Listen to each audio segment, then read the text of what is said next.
Good morning, students. Subject English, class 7th, lesson number 2, a gift of chappals. I suppose he does not have the money to buy chappals, मृदु whispered to Meena Ravi. मृदु ने मीना रवि को धीरे से कहा, मेरा अनुमान है कि इसके पास चप्पल खरीदने के लिए भी पैसे नहीं हैं. Have you got an old pair in the house somewhere? क्या घर में कहीं तुम्हारे पास कोई चप्पल का पुराना जोड़ा पड़ा है? I don't know, said Ravi. Ravi ने कहा, मुझे मालूम नहीं. Mine are too small to fit his feet or I would have given them to him. मेरे चप्पल इतने छोटे हैं कि इसके पैरों में पूरे नहीं आ सकते, अन्यथा मैं उसे ही दे देता.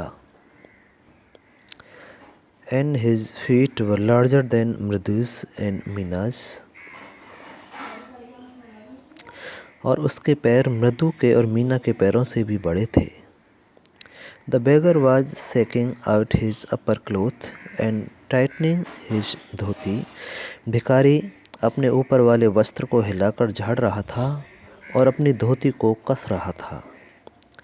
He raised his eyes and looked fearfully at the road, gleaming in the afternoon heat. उसने अपनी आंखें ऊपर उठाईं और दोपहर की गर्मी में चमकने वाली सड़क की ओर भयभीत नज़रों से देखा. He needs something on his feet, Meena said, her big eyes filling. It's not fair. उसे अपने पैरों के लिए कुछ चाहिए, मीना ने कहा. उसके बड़े बड़े नेत्र भर आए थे. यह उचित नहीं है. said रवि. रवि ने कहा, चुप रहो. I am thinking about it. मैं इस संबंध में विचार कर रहा हूँ. Blubbering, it is not fair, it is not fair, is not going to help. यह उचित नहीं है, यह उचित नहीं है का रोना रोने से तो कोई लाभ नहीं होगा. In 2 minutes he will be frying his feet on that road. 2 minute में वह उस सड़क पर अपने पैर जला रहा होगा. What he needs is a pair of chappals. उसे एक जोड़ा चप्पल की आवश्यकता है. So where do we get them? पर हम चप्पल कहाँ से प्राप्त करें? Come, let's search the house. आओ आओ हम घर में खोजें. He pushed मृदु and Meena into the house. उसने मृदु और मीना को घर के अंदर धकेल दिया. Just as she stepped into the veranda, Mridu's eyes fell on the odd-looking chappals she had noticed when she arrived. जैसे ही मृदु ने बरामदे में कदम रखा, मृदु की आंखें उन विचित्र दिखाई देने वाली चप्पलों पर पड़ी जो उसने वहां पहुंचने पर देखी थी. Ravi, she whispered to him, whose are those? Ravi, उसने धीरे से कहा, ये किसकी हैं?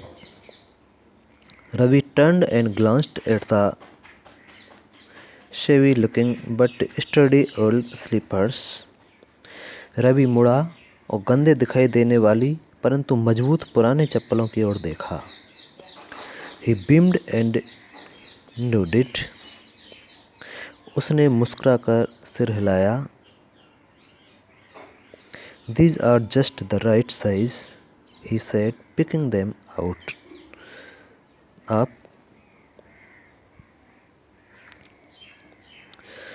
उन्हें उठाते हुए उसने कहा, ये वास्तव में ठीक माप है. मृदु and Meena followed him nervously back into the garden. मृदु और मीना भी व्यग्रता से उसके पीछे पीछे वापस बाग में गए. इससे आगे कल पढ़ाएंगे. धन्यवाद.